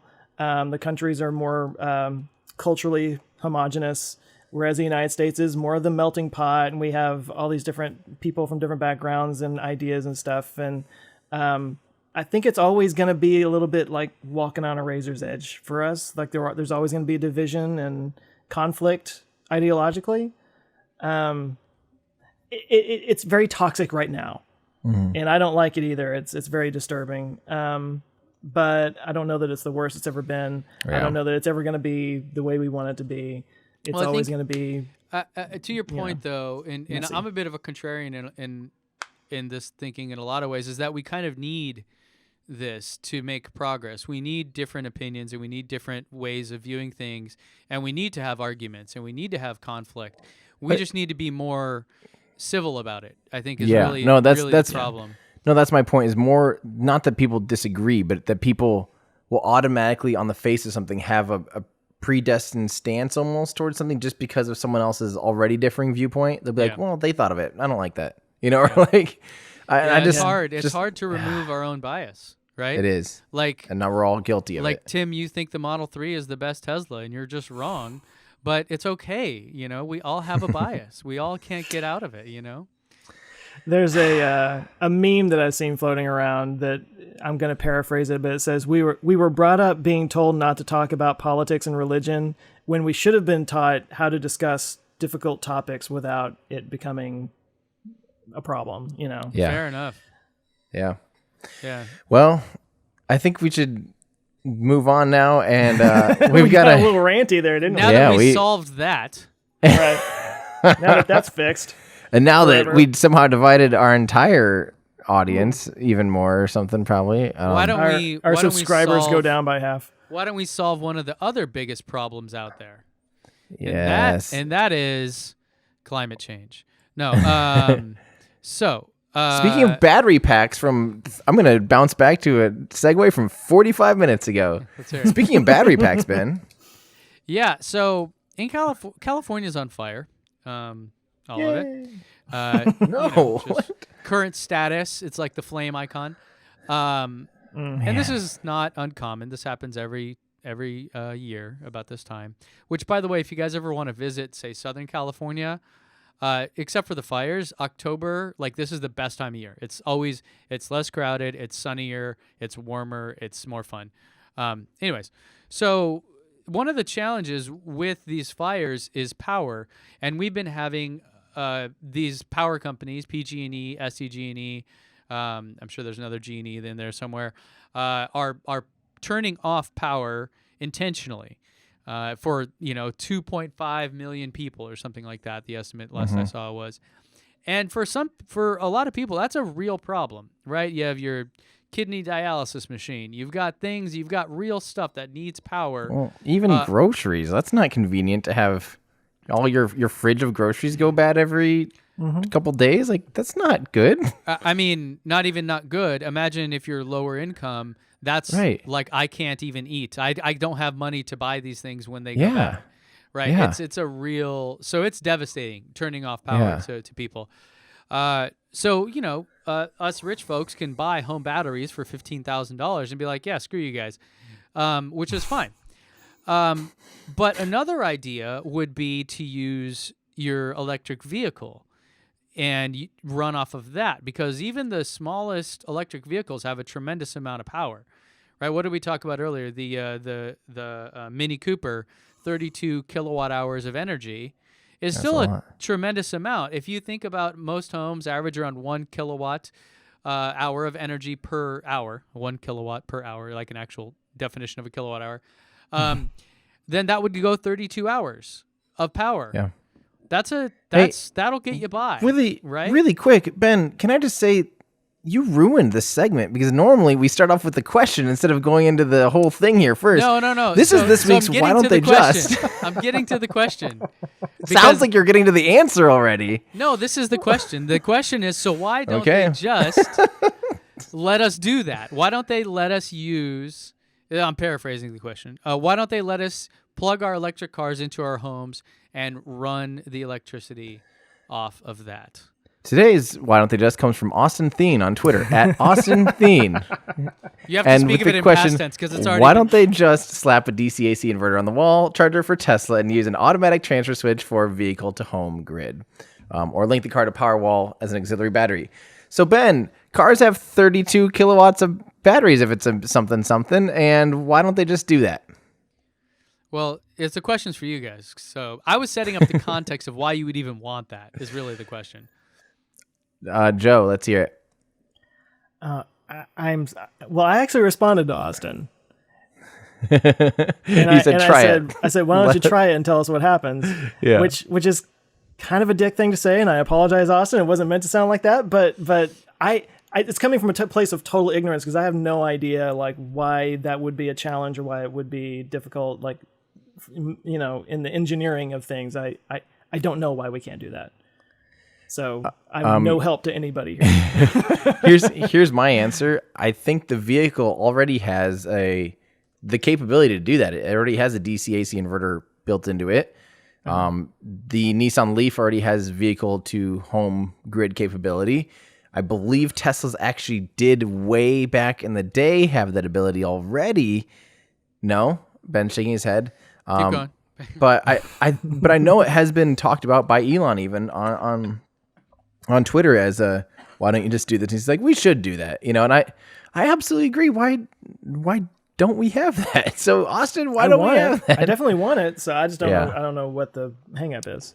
Yeah, so you're kind of right. Does Nissan Leaf really do that? I thought they were talking about it. I don't remember. I think in Japan it does or something. Yeah. Okay. So this is a thing, and he's right. It's not as easy as he wants it to be. But yeah, and this is definitely something that I really hope to see. And in fact, at UC San Diego, they're actually there's a company called Nuve, Nuvve, that's doing something like this. And in California, the Energy Commission is actually putting up state money to fund this type of research. There's kind of two concepts here. There's vehicle to grid and vehicle to home. And I think Austin called it out correctly. VTH, vehicle to home, is what you want. So this is ideal. And I fully support all of this. I think that there's more involved than just a DC to AC inverter, because you kind of already have that. And so the car like already has those kind of things, but your house doesn't. So in order to actually get this going, my fetus level of understanding would be that if you have a power wall like I do, you probably actually could do this. Like you have all the major pieces, because when you have and so this is imagine you just switch out the car for the power wall, because it's the same. The rest of it should be the same in theory. You just need a way to get the energy out of the car into the house. And so the way that works for me, or for Powerwall customers or owners, is the battery. It doesn't just like go straight to your house. It has a separate system called a gateway, which controls energy flows. Then you have an inverter, and then you have a whole separate sub panel. So the way it typically works is your house, probably where you guys both live, you have energy, you have a power line that comes to your house or to your building or whatever, and then there is an electrical panel that takes that and then separates it out into a bunch of phases. Those phases are then separated out into circuits, and those things go off into your house as electrical outlets or lights or whatever, right? Like whatever it's actually powering. All of that, it comes into the panel, which is connected directly to the grid. When you do a power wall, they actually have to put a new panel and a new system in between the grid and your battery to control how these things actually operate. And that system is not cheap, and it's not, it's something you definitely need like a real electrician to do, or somebody that's, like really adventurous in the DIY space or whatever. So I think it's more complicated than he's assuming it to be, but the concept, I am 100% behind. There are companies working on this, as I mentioned, with the UC San Diego one and the state of California grants towards this. And I actually am talking with local officials here in San Diego to get them to propose at the state level in California further like financial incentives for EV companies to enable this in their vehicles. Because I think, it would be another thing is if imagine you could get 10 grand off, or let's say Tesla or whoever was making the electric car. If their cars had this, let's say customers that are buying it got an additional 5 grand off. What do you think would happen? The price would go up. But if you think about the cost of that, this is where you get into the political side. Oh, whatever. Yeah, this is another subsidy. But the cost of power going out to millions of people and fires devastating homes, all of these things cost tons and tons of money, that if you could help people be more resilient and be more self-sufficient here, I think everyone's going to be a lot better off, from a health-wise as well as an economic state. So, yeah, why don't they?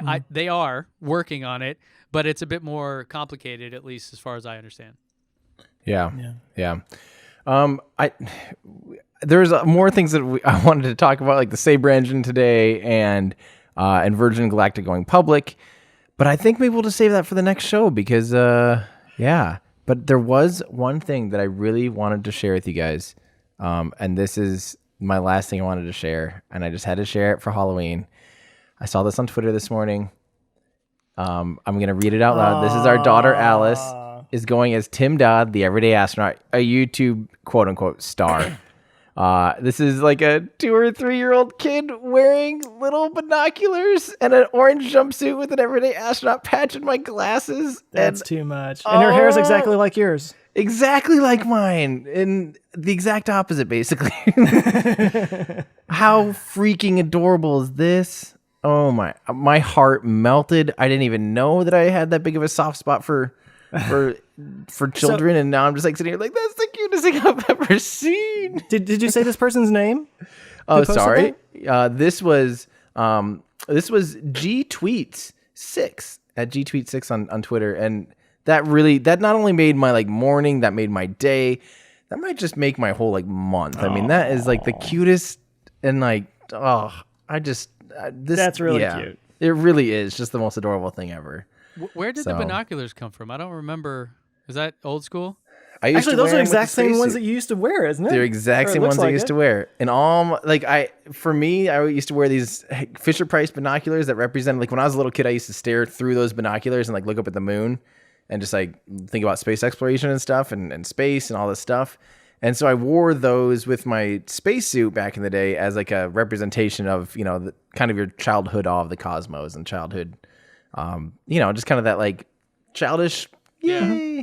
And so, that was part of the original suit and costume and character and all that stuff. And to see the Alice wearing them is just the cutest thing ever. So yeah, get on Twitter and take a look at that. If you're listening to this on a podcast, it'll melt your heart too. I just about guarantee it. So okay, you don't wear the suit anymore, but you did it long enough to where that became associated with you, and people could dress up in a Tim Dog costume. I don't have nobody could just wearing a T-shirt or something. It's right. There's nothing special about me. There's nothing interesting to come to find out in the long run. I guess that was a brand identity thing that I didn't think would really stick. But okay, so this is a good transition to our outro. Are you guys doing anything costume wise for Halloween at all? Ben put on a some kind of opera face mask. I'm going to the opera later, so or some kind of secret weird group party thing. How did you know it was me? Yeah. Neat. That's a good costume. Joe, you doing anything? I guess I'm going as a ghost because we're going to be turning out our lights and avoiding children this evening. When we first got our house, we did the Halloween thing for a couple of years, and it just wasn't the experience we hoped that it would be, and so we just kind of became. What did you hope for it to be? I don't know. It just leave the light on. For one thing, we have dogs that flip out whenever anybody gets within 20 feet of our house, so it becomes a whole thing. So there's that. I can blame it on the dogs, but go sit on. I don't know. Every year I feel bad that I don't do anything, but every year that I've done it, I kind of wish that I hadn't. I know it's terrible, but I just lost some people, I think. Grinch that stole Halloween. Yeah. Joe Scott. I enjoy giving out candy. It's cute seeing all the kids in their little costumes and stuff. And then you get the teenagers. I'm like, get out of here. You don't. No. You're not allowed. Yeah. No, I've got candy corn for you. Okay? 2 pieces. All you can eat. Or circus peanuts. Yeah. Can I tell you guys what I've thought about doing, and I'd have to go do it right now? Cher? Are you gonna dress up as Cher? No, what? No. What? Oh. I wish. I think you would be good as Cher. I'm just saying. I think so too. Thank you very much. I would love to be Principal something, wearing a TC Tops, TC Tuggers. I don't know if you guys, how many people would ever get that reference, but it's from I Think You Should Leave on Netflix, which is my You have to favorite carry show. a water bottle around with you. Yes, and basically, it's not a joke though. You don't wear it as a joke. You don't go to pub crawls in it.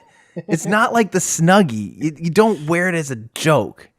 So basically, I would love to wear a TC Top TC Tugger shirt, and no one would get it. But that's kind of That's what's the beauty great of about it, though. That's what's great about it. Yeah, the people who do get it, you're like, okay, you're good. I'm Yeah. gonna dress up as a YouTube star. So what are you guys working on? Well, I'll promote today's video that came out literally like just as we started recording this, but it's a little bit of a collaboration with somebody that I know here in Dallas. She used to be a DJ for one of the big radio stations, but now she has a podcast. It's called the Haunted AF Podcast, and they basically had people call in with ghost stories and experiences that they had. And so she gave us some ghost stories, and I kind of dramatized them for This sounds today, like for right Halloween. up your alley. This is like Well, it's fun, and then I talk a little bit about like theories around what could be causing ghost phenomena, scientific and otherwise. And so that came out today, so it's out right now if you want to go see it. But Monday's video, I'm talking about why Jupiter's red spot is shrinking. Dang. Jupiter is a big ball of mystery. We know almost nothing about it. It's amazing how much we don't understand about Jupiter. That's what I came to understand. Learn. Yeah, definitely. Ben, you're literally not working on anything? I have I have a video coming out tomorrow. This is the last of the 3-part series for the Convincing Your Wife to Buy a Tesla. And then I'm interviewing someone, which I won't mention right now, but you guys will have to wait and see. So that'll be coming out next week. And I'm also going to probably shoot another video. Now that I've had my Powerwall for a month or so, I've really tried to fine tune the how to use it to get the most cost benefit, because it's not at all intuitive. It does not make, depending on your situation, it's like, oh yeah, just do that. You just plug it in and it works. But given I have time of use rating and I also have 2 electric cars that I'm charging, it's not at all intuitive how to get it to give you the most bang for your buck. So I'm still pulling all that together, but I'm gonna try to get that out later next week as well. Cool. That's awesome. I'm working on a couple kind of videos that are kind of been longer term videos. One of them going to be talking about baking in space, cooking in space, and I'm also going to be working on the Team Tree pollution video that's another one of those already becoming a bigger research topic than I ever thought. Dang it. And I have 5 or 6 videos that I'm trying to get done before the end of the year, which is a lot for me. So. But luckily, I don't have a lot of travel coming up. I can finally just sit around and Except work. for Starship. Straight. I was about to say. Oh, don't remember. Dang it, guys. Don't kill my buzz. But yeah, I want to do one about Starship Abort. That's one that I want to do still this year. And then each year I do a video about best space gifts for space nerds. So I'm going to do that for 2019. That's an easy one though. I just can, whip that up in a day or whatever. But yeah, so Just I'm point excited people for to your those. website. It's best space gifts. Just everydayastronaut.com. See ya. 5 seconds long. Right. Oh, well, is that it, everybody? Did we wrap up We the did it. longest episode ever, probably? I don't think I think it so. has to to be. Yeah. It's a long one. This is a very long one. I don't know what you guys are talking about. It's about 2 hours. It's We're there Well, maybe we'll see you guys in in our our ludicrous future. future. Hey, thanks so much for listening. If you like what we do and you want to kind of help get it out there, you can give us a nice review on any of your podcast streaming platforms, whichever one you use. That kind of helps get it out there. Also, we do have a Patreon set up, so you can join us there at patreon.com/ourludicrousfuture. You can get your name in the credits. Made a whole other group of like-minded people. It's a lot of fun. We do appreciate it. We'll see you there.